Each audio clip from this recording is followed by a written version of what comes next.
दिल्लीतील नीट पेपर फुटी आणि शिक्षण व्यवस्थेतील कथित गैरप्रकारांविरोधात कॉक्रोच जनता पार्टी आणि अभिजित दिपके यांच्या नेतृत्वाखाली काढण्यात आलेल्या चलो संसद मोर्चा दरम्यान घडलेल्या एका घटनेने देशभरात मोठी खळबळ उडाली आहे.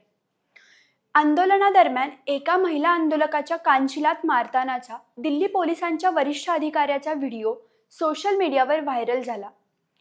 त्यानंतर संबंधित अधिकाऱ्याला आंदोलन स्थळावरील कर्तव्यावरून हटवण्यात आले असून हे प्रकरण दिल्ली उच्च न्यायालयातही पोहोचले आहे. नेमका हा अधिकारी कोण आहे, त्याच्यावर कारवाई का करण्यात आली, न्यायालयात काय घडलं आणि या संपूर्ण प्रकरणामुळे दिल्ली पोलिसांवर कोणते प्रश्न उपस्थित झाले आहेत, आजच्या व्हिडिओमध्ये या संपूर्ण घडामोडींचा सविस्तर आढावा घेणार आहोत. नमस्कार, मी तन्वी आणि तुम्ही पाहत आहात सत्ता मंच. बातमी नव्हे तर बातमी मागचं विश्लेषण. चला तर मग मुद्देसूद पाहूया.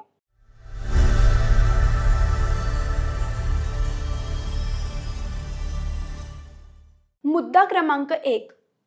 व्हायरल व्हिडिओमधील अधिकारी कोण? आंदोलनादरम्यान महिला आंदोलकाच्या कानशिलात मारतानाचा व्हिडिओ व्हायरल झाल्यानंतर संबंधित अधिकाऱ्याची ओळख पटली.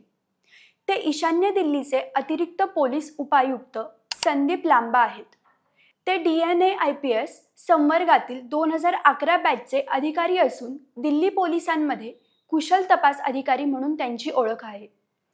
2021 मध्ये उत्कृष्ट तपासासाठी त्यांना केंद्रीय गृहमंत्री पदकानेही सन्मानित करण्यात आले होते. मुद्दा क्रमांक 2. कारवाई का करण्यात आली? 36 सेकंदांचा व्हिडिओ सोशल मीडियावर व्हायरल झाल्यानंतर संदीप लांबा यांच्यावर देशभरातून टीका झाली. त्यानंतर दिल्ली पोलिसांनी त्यांना जंतर मंतर परिसरातील बंदोबस्ताच्या जबाबदारीतून हटवून त्यांच्या मूळ नियुक्तीच्या ठिकाणी परत पाठवले. ही कारवाई दिल्ली उच्च न्यायालयात या प्रकरणाचा उल्लेख झाल्यानंतर करण्यात आल्याचे समोर आले आहे. मुद्दा क्रमांक 3. पोलिसांचे स्पष्टीकरण काय? माध्यमातील वृत्तांनुसार दिल्ली पोलिसातील एका वरिष्ठ अधिकाऱ्याने सांगितले की महिला आंदोलकाच्या हातात धारदार वस्तूसारखी वस्तू होती आणि वारंवार सूचना देऊनही ती मागे हटत नव्हती. त्यानंतर झालेल्या वादात अधिकाऱ्याने क्षणिक रागाच्या भरात हात उचलल्याचे सांगितले गेले.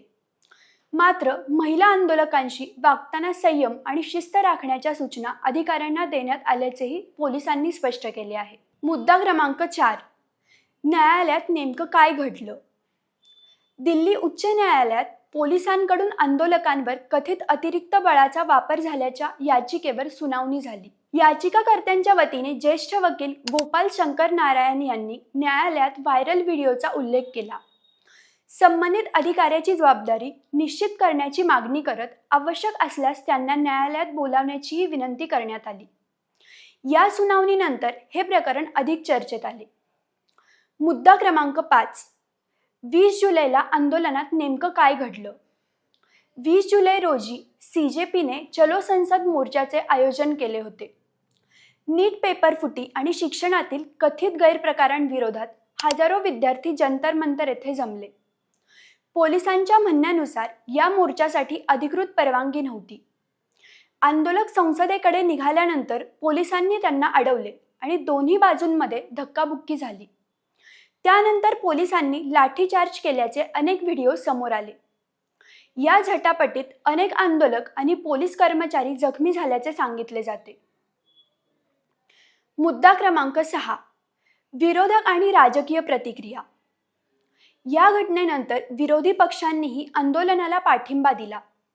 राहुल गांधी, प्रियंका गांधी, अखिलेश यादव यांच्यासह अनेक नेत्यांनी सरकारवर टीका केली आणि नीट पेपर फुटी प्रकरणी केंद्रीय शिक्षण मंत्री धर्मेंद्र प्रधान यांच्या राजीनाम्याची मागणी केली.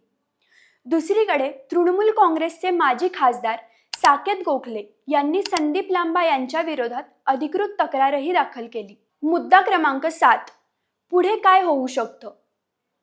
आता या प्रकरणात न्यायालयाची भूमिका, दिल्ली पोलिसांची अंतर्गत चौकशी आणि संबंधित अधिकाऱ्यावर आणखी कोणती कारवाई होते का, याकडे सर्वांचे लक्ष लागले आहे.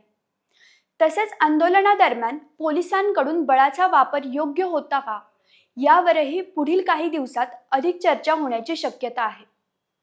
या संपूर्ण घडामोडीतून 3 महत्त्वाच्या गोष्टी समोर येतात.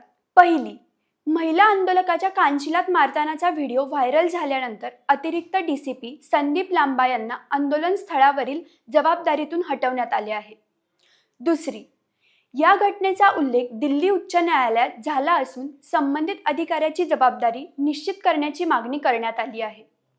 मात्र या प्रकरणातील अंतिम निष्कर्ष किंवा न्यायालयाचा अंतिम निर्णय अद्याप आलेला नाही.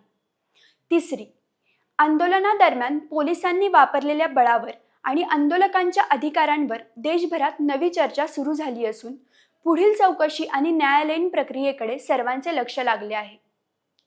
आता तुम्हीच सांगा, तुमच्या मते आंदोलनादरम्यान पोलिसांकडून बळाचा वापर करण्यासाठी अधिक स्पष्ट नियम असावेत का? आणि अशा प्रकरणांमध्ये संबंधित अधिकाऱ्यांची जबाबदारी कशा पद्धतीने निश्चित केली पाहिजे? तुमचं मत आम्हाला कमेंटमध्ये नक्की कळवा.